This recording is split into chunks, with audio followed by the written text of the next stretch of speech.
In the name of the God whose mercy is profound, whose kindness is forever. Is dancing allowed in Islam?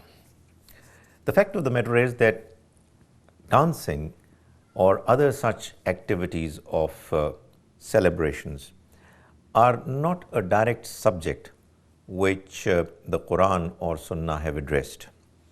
It's one of those things which people of different societies involve themselves into.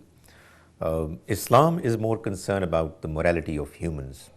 Indeed, Islam is very particular about the fact that no obscenity should ever be allowed, so that the act of dancing, if at all it leads to obscenity, would not be allowed. However, if there are some such ways of dancing which cause people to do physical exercise or to feel good about it, and it does not create any hint of obscenity, it would not be condemned from the point of view of Islam. Of course, if there are men who are dancing in front of men, there aren't any problems. In most cases, if women are dancing in a decent way in front of women, there would be no problem whatsoever. It seems that it's one of those activities which is needed by many people in societies, especially on occasions when there is a need for or reason for people to be happy and to celebrate. The Muslims have not accepted and considered as desirable the fact that women dance in front of men. It is understandable because quite apart from the fact that on some occasions it can actually enter the territory of obscenity, in most cases it is considered indecent for women to dance in front of men.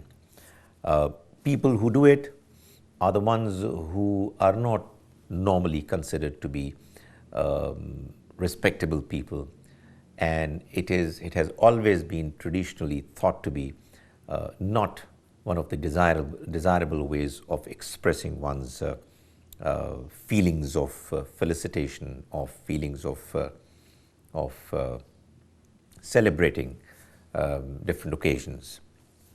If somebody wants that this understanding should be changed and altered, of course he and she should try to convince the Muslims and address their sensibilities and try to tell them that there could be some forms of dancing, even done by women in front of men, which would not cause obscenity to be created, and no vice, no evil would thus be generated.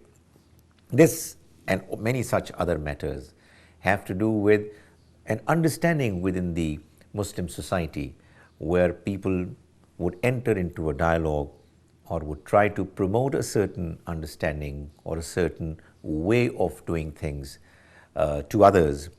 And most understandably, there would be resistance, there would be challenges posed to those who are trying to introduce things which have not been a part of the Muslim tradition.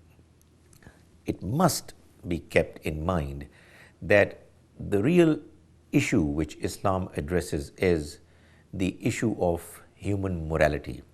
God tells us that this worldly life is a trial wherein we humans are expected to purify and cleanse ourselves morally as much as far as is possible.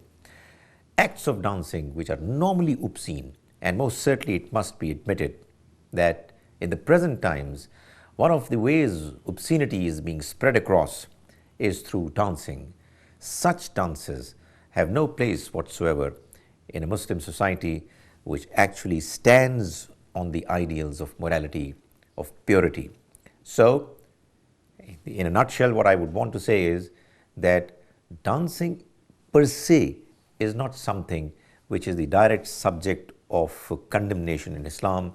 It is obscenity which is condemned, and if dancing leads to obscenity, it is not going to be considered acceptable.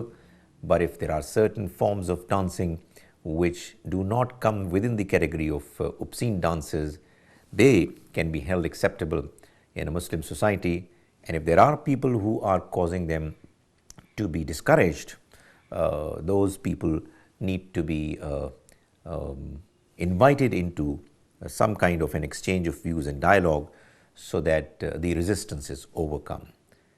May the Almighty help us in understanding the true spirit of religion, and may He enable us to lead a life of moral purity so that we all enter the paradise through the grace of the Almighty.